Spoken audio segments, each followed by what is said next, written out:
몸에서 신경 전달 물질 이렇게 나오는데요. 신경 전달 물질이 어떻게 나오느냐에 따라서 삶의 만족도가 이렇게 정말 달라요. 제가 이렇게 도파민이 평상시에 잘 분비가 돼야지 행복감이 크다고 그랬잖아요. 도파민과 함께 세로토닌이라고 이것이 분비되는 도파민, 세로토닌 이것은 우리에게 행복감을 느끼게 해줘요. 도파민은 이제 좀 강렬한 행복. 그러니까 목적을 이뤘을 때, 칭찬을 받았을 때, 그리고 뭔가 이제 구매를 했을 때, 뭐 이렇게 그러니까 명품 같은 거를 샀을 때, 또 그런 걸 입었을 때 사람들이 막 봐주고 그러면 그런 도파민이 막 이렇게 분비를 돼요. 세로토닌은 조금 달라서 그거보다 조금 이제 고요하다고 해야 되나? 만족감은 은근하게 주는 그런 이제 신경 전달 물질인데요. 세로토닌이 분비가 되면 사람이 굉장히 평온해 보이고 고요해 보이고 안정돼 보이죠. 그러니까 그 도파민이 과도하게 분비되면 분수가 되고요. 세로토닌이 적당하게 잘 분비가 되면 저 사람 품격 있네, 인격 있네, 괜찮은 사람 같아 라고 할 수가 있어요. 반면에 이제 아드레날린 같은 거는 화가 날 때, 화가 나서 아드레날린이 분비되겠지만 아드레날린이 분비돼서 화가 날 수도 있는 거야. 짜증이 평상시에 많이 나는 사람들은 이 아드레날린 분비가 많이 되거나 세로토닌 분비가 안 되면 답답해져요. 답답하고 그냥 우중충해 삶이. 일상의 행복은 세로토닌이 좌우한다고 해도 과언이 아니에요.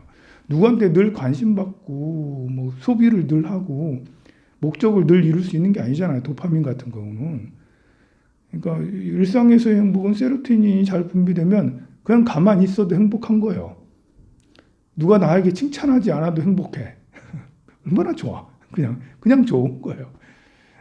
그런데 어떻게 하면 이런 것이 분비가 잘 되도록 하냐. 물론 이제 마음이 제일 중요하겠죠. 어떤 마인드를 가지고 가느냐. 그리고는 이제 생활 양식, 식생활 양식. 우리가 이제 음식을 한 30번 이상씩 씹어 먹으면 세로토닌 분비가 아주 잘 돼요. 그러니까 씹어 먹으면 먹는데 기쁨이 있다 그러잖아, 우리가. 이제 그냥 흡입하고 막 씹어 먹으면 이거는 이제 그 도파민이 돼서 순간적인 행복은 되는데 은근한 행복은 길지 않은 거예요. 짧아요. 근데 오래오래 씹어 먹으면 세로토닌이 잘 분비가 돼서 그거 자체만으로도 행복한 거야. 그러니까 우리가 이제 공양 시간을 5분, 10분 이렇게 먹으면 별로 좋은 게 아닌 거예요. 그럼 거의 흡입하는 거잖아. 나보고 얘기하는 것 같네.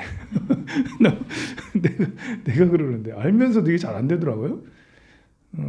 그냥 최소한 20분 이상은 넘겨야 된다. 밥 먹으면서 천천히 씹어야 된다. 30분은 채워야지.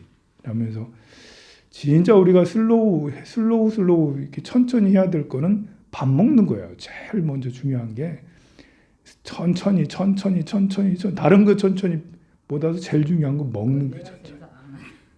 보살님 뭐 천천히 드시나요? 그래서 평상시 보살님 행복하시구나. 세로토닌 분비가 잘 돼서 행복한 거야. 그 다음에 이제 세로토닌 분비가 어떤 때 또 잘 되냐면 걸을 때.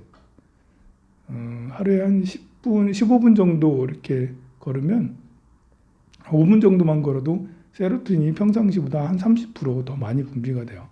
한 15분에서 30분 정도 걸으면 세로토닌이 우리가 필요한 양만큼 충분히 분비가 돼요. 그러니까 걷는 게 사실 굉장히 우리가 행복하냐 불행하냐 이거하고도 걷는 거하고도 굉장히 관계가 있는 거예요. 그냥 걸으면 무작정 좋다라는 게 아니라 이게 다른 여러 가지 좋은 게 있지만 일단 신경 전달 물질 나의 행복감을 조절해주는 그것이 잘 분비가 된다라는 거죠. 세 번째로 세로토닌이 잘 분비되게 하는 아주 중요한 것이 있는데요. 심호흡을 하면 역시 마음을 안정시키면 그럼 세로토닌이 분비가 잘 된다는 거예요. 그래서 명상을 하면 세로토닌이 잘 분비가 돼요. 이 세로토닌은 어떤 걸 또 관장을 하냐면 이게 분비가 잘 되면 멜라니아 이렇게 이런 신경 절단 물질이 잘 분비가 돼서 잠을 잘 자게 해줘요. 그러니까 이 불면증 있는 사람은 세로토닌이 굉장히 중요한 거예요. 세로토닌 분비를 잘 시켜주면 잠이 잘 오도록 그렇게 해주게 돼요. 그런데 이 중요한 사실은 뇌에서 이제 신경절단 물질은 세로토닌 분비가 되는 양보다 대장에서 분비되는 양이 훨씬 더 많다는 거예요. 대장에서 소화 흡수하면서 세로토닌 분비되는 게 굉장히 양이 많다.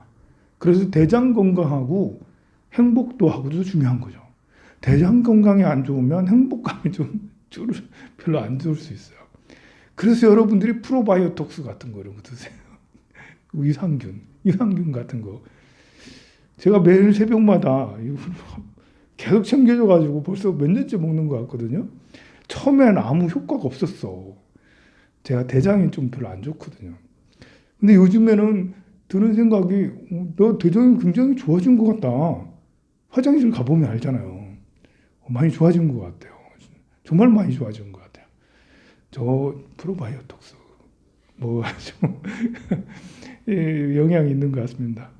물론 이제 우리가 걸음을 잘 걸으면 역시 대장이 굉장히 건강해지니까 걷는 거하고도 역시 관계가 사실 있는 거예요. 이렇게 이제 우리가 이제 이렇게 새벽에 기도하고 명상하고 이것은 세로토닌 분비를 가장 잘 시키는 거죠. 우리가 연부를 해서 지심 기명래 이렇게 하는 거하고 절도 하고 또 이렇게 하면 세로토닌 분비가 굉장히 좋다고 할 수가 있죠. 일단 세로토닌 분비가 잘만 돼도 도파민이 특별히 분비되지 않아도 굉장히 우리는 안정된 행복감을 일상의 행복을 느낄 수 있어요. 도파민은 중독성이 강해요. 그래서 오용락하고 굉장히 관계가 있는 거예요.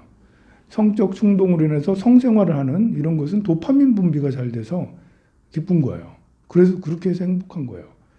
물론 누군가가 옆에서 나를 은근하게 시켜주는 든든한 게 있으면 역시 세로토닌 분비가 잘 되겠죠. 그래서 행복한 것도 있겠지만 성생활은 사실은 중독성이 강하고 또 음식도 천천히 먹는 것보다 빨리 먹게 되면 또 달달한 걸 먹게 되면 역시 도파민 분비가 다 그렇게 많이 돼서 순간적으로 도파민 분비가 잘 되겠죠. 누구한테 칭찬받는 것도 마찬가지예요. 관심받고 칭찬받고 이런 것도 저는 이제 여러분들한테 사람들 칭찬을 많이 하라고 그렇게 자주 얘기하지만 사실 알고 보면 좋은 말은 아니에요. 사람이 칭찬하지 않아도 행복해야 되거든요. 그러니까 내가 칭찬받지 않아도 행복한 게 제일 좋은 거예요. 근데 우리는 뭔가가 뒤틀려 있기 때문에 마음속이 다 이렇게 돼 있어. 그래가지고 칭찬을 해주지 않으면 괜히 의심하게 되고 괜히 불안해하게 되고 마음이 안정이 안 돼. 그럼 비정상이니까 자꾸 여러분들한테 사람들에게 칭찬을 자주 하라고 그렇게 하는 거예요. 사실 칭찬과 관심이 없어도 세로토닌만 분비 잘 돼도 자존감이 굉장히 좋아진다고 할 수가 있죠. 재물에 대한 것도 소유에 대한 것도 돈이 많아지는 것도 역시 도파민 분비가 되죠. 반대로 이 돈이 사라지고 또 누구랑 갈등하고 칭찬받지 않고 또 소외당하고 모욕당하고 무시당하고 이러면 세로토닌 도파민뿐만 아니라 세로토닌까지 이제 다 안 나오고 아드레날린이 분비돼가지고 불만만 자꾸 쌓이고 원망만 쌓이고 그러죠.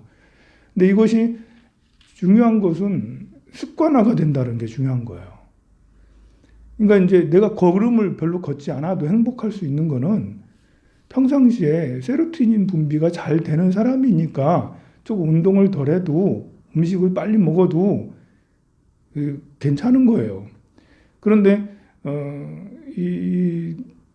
이게 이제 세로토닌 분비도 습관화가 되는 것처럼 아드레날린 같은 것도 습관화가 돼가지고 이게 잘 분비가 되면 건드리면 톡 터지는 불만, 불평이 가득하고 짜증 가득한 사람이 되는 것도 이게 습관화가 되고 그래서 그렇죠. 아드레날린도 처음엔 분비 잘 되다가 계속해서 분비가 잘 안 되는 게 연속이 되면 이걸 아드레날린 분비시키려면 굉장히 그 노력이 필요한 거예요. 나중에는 천천히 한 번, 두 번 천천히 먹어서는 되는 게 아니죠. 이제 여러 번 몇 개월 동안 노력을 해야지 아드레날린 그 세로토닌 수치가 점점 좋아질 수가 있는 거죠. 그래서 우리는 만약에 이제 우리가 우울한 것이 심하다, 뭐 짜증이 너무 심하다 이러면 굉장히 오랜 시간 동안 다시 노력해서 회복을 시켜야지 되는 거고요. 또 그 도파민 수치가 너무 강한 것이 오래돼서 중독성이 너무 심하고 그 강렬한 것만 찾고 그렇게 한다면 맨날 뭐 쇼핑몰에 가서 카드 긁고 하는 게 도파민 중독이라 할 수가 있어요. 폭식을 하는 것도 과식을 하는 것도 도파민 중독이라 할 수도 있죠. 그런 것도 역시 꾸준한 노력을 통해서 도파민 수치를 조절을 하는 것도 중요하겠죠. 성불하세요.